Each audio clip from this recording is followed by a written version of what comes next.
We are live. Fantastic. I do enjoy just jumping on, sharing some thoughts, some ideas, more of a kind of a Q&A. So I get kind of questions regards to Google Ads accounts. And I want to talk about different factors. And also with the audits I do on a weekly basis, it's good to kind of share some of the findings that I found this week.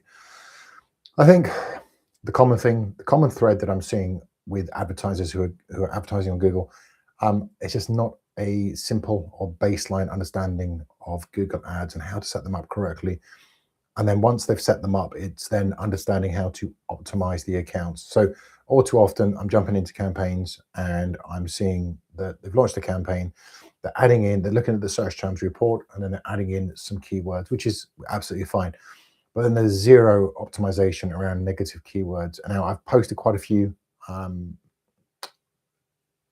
videos on negative keywords, and I'm posting later on regards to negative keywords, and then exclusion lists, and then account level negative. So the thing with Google, you need to know where to go. And if you understand where to go within the Google parameters or the platform itself, you're going to become a better advertiser. I've been doing this for a while. I remember when I first started, and the honest truth is when I first started out with Google, I didn't have a clue what I was doing. It was like there was multiple places that you could go to get to the same place, and it, you had to add a keyword, then you had to add a negative keyword, then you had to do this optimization, do that. I was trying to learn lead generation and e-commerce, so you can imagine how confusing that was back in the day. But I've stuck with it, and I'm glad I did all those years ago, because once you understand Google, it's an evergreen platform.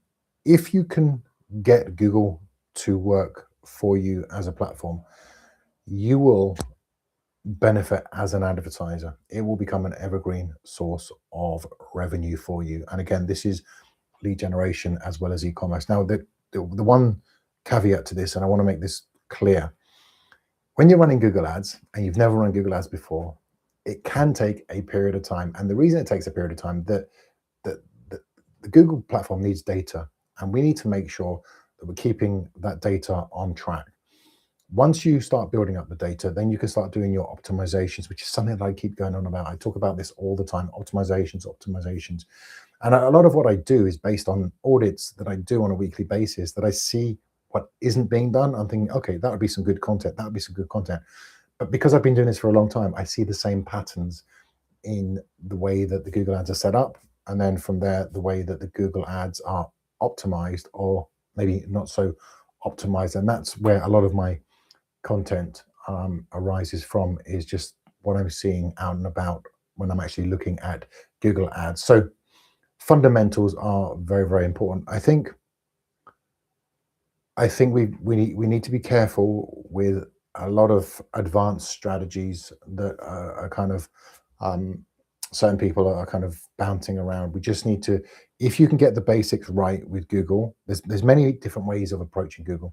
And I think if you can get the basics right, you can scale campaigns. I've scaled campaigns to lots of money, and I've done it through the basics. The basic understanding, basic preference of a good foundation with Google will set you up to do all the good things like scaling, and how do you know when to scale? Well, you can look at the insights, and then you can look at different metrics, and then from there we can positively say that if we increase the budget by 20% over 7 to 10 days, and again, it doesn't matter if you're spending 50, 60, 70 a day, smaller budgets to 6,000, 7,000 a day for Google Ads, the principles are still the same. You're still going to look at the same metrics, but all it means, if you're spending a bigger budget, the metrics are going to be coming at you a little bit quicker, and then we need to be a little bit sort of more au fait with what we need to do for the technicalities to make sure that we're pushing the right buttons to scale. So basically, what we're doing is looking at what's working, leaving it, and what isn't,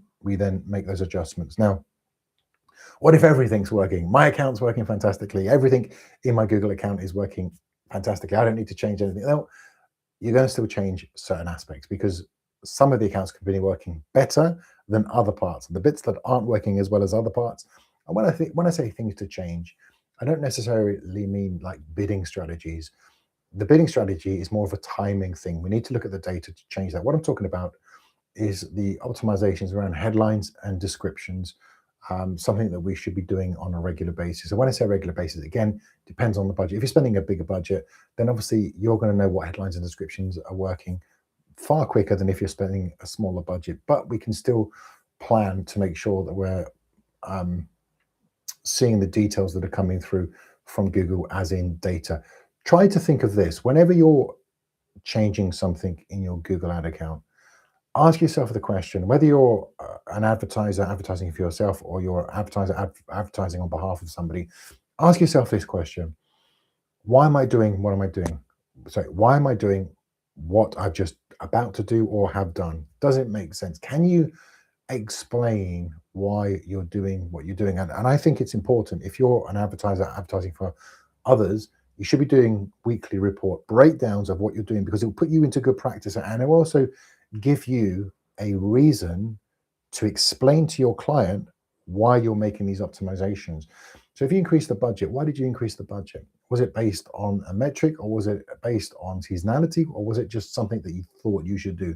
You should be bringing the metrics, bringing the data back to your clients and explaining that if you're saying that we should increase the budget, why is that? We're limited by budget. Is there room for us to scale? Well, if there is, then potentially we can increase the budget. Should we be increasing it by 50%? No, we should be increasing it by 20%, 20% increments at a time. You can get to your destination, but you can do it in a far better way than if you start chunking or increasing budgets by 40, 50, 60%, because what's going to happen, you're going to put your Google ad account back into a learning phase.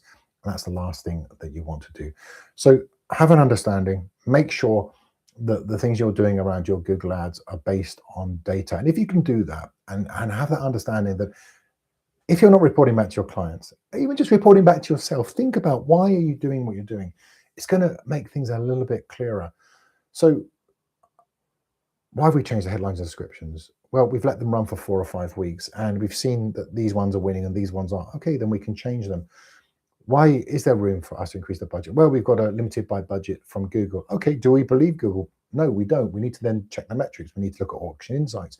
We need to look at other variable factors that potentially can see if there is room for us to scale in the local market or the national market, depending on niche or service. Again, this applies. A lot of what I say applies to lead generation as it does to e-commerce, and I get a lot of questions around that. Does this mean that most of Google is for both lead generation and e-commerce? To a point, the metrics are slightly different because you're looking at slightly different metrics, but the general kind of way we're looking at the auction insights, we still need the headlines and descriptions. You still want them relevant, dynamic keyword insertion, that type of thing. Metrics are going to be slightly different, and the way that we outcome the bidding strategy obviously is going to be a little bit different with target ROAS, or if your lead generation, you're going to go try to get to a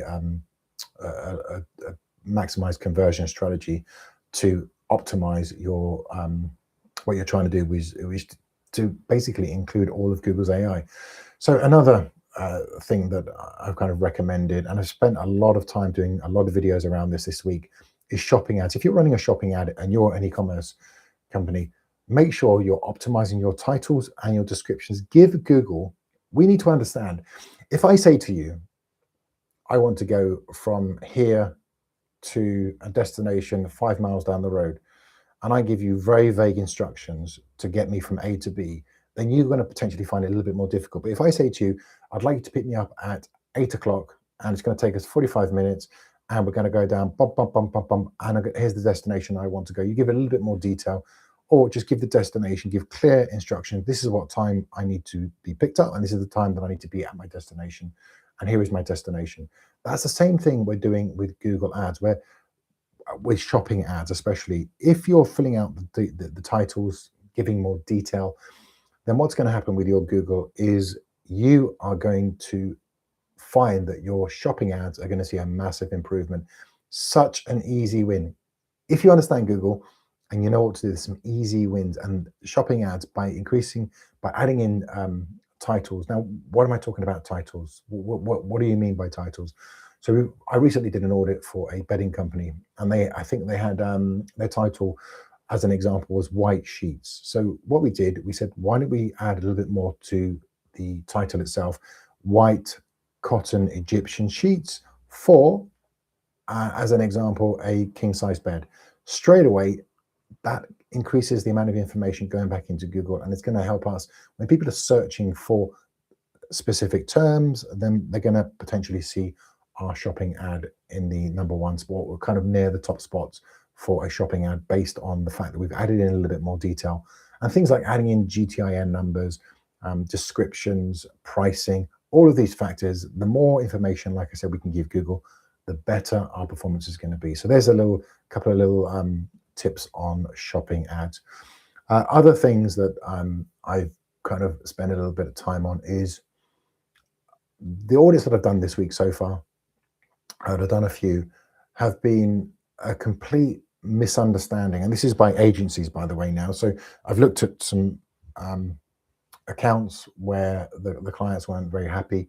They wanted me just to go over, and the common factor was the campaigns were launched 8 months ago, and one was 8 months and one was a year and a half ago, and there was very little optimization done for the account. Now, with Google, you still need to do a little bit of work on a weekly basis. It's not necessarily to optimize the account all the time, but you need to know when and where to optimize. And what it looked like, the account had been set up okay, both accounts.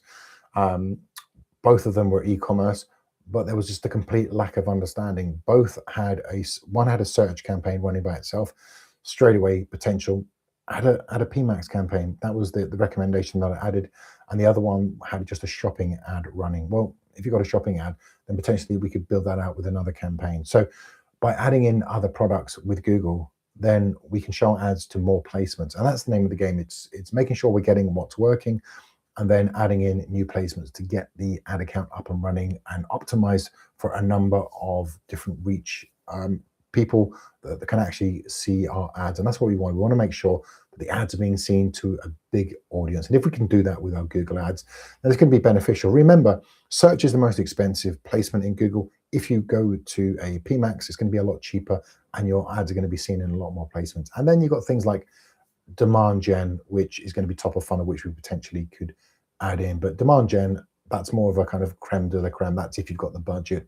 But we've seen some great success with demand gen as a kind of top of the funnel awareness. So I just want to wrap this up. I've gone on now for almost 13 minutes, but I hope that all made sense. And some QAs. If you have any questions that you want answered, then maybe we can jump on next week and potentially go through a Q&A and actually get your questions answered around Google Ads. So have a good week and keep up the good work.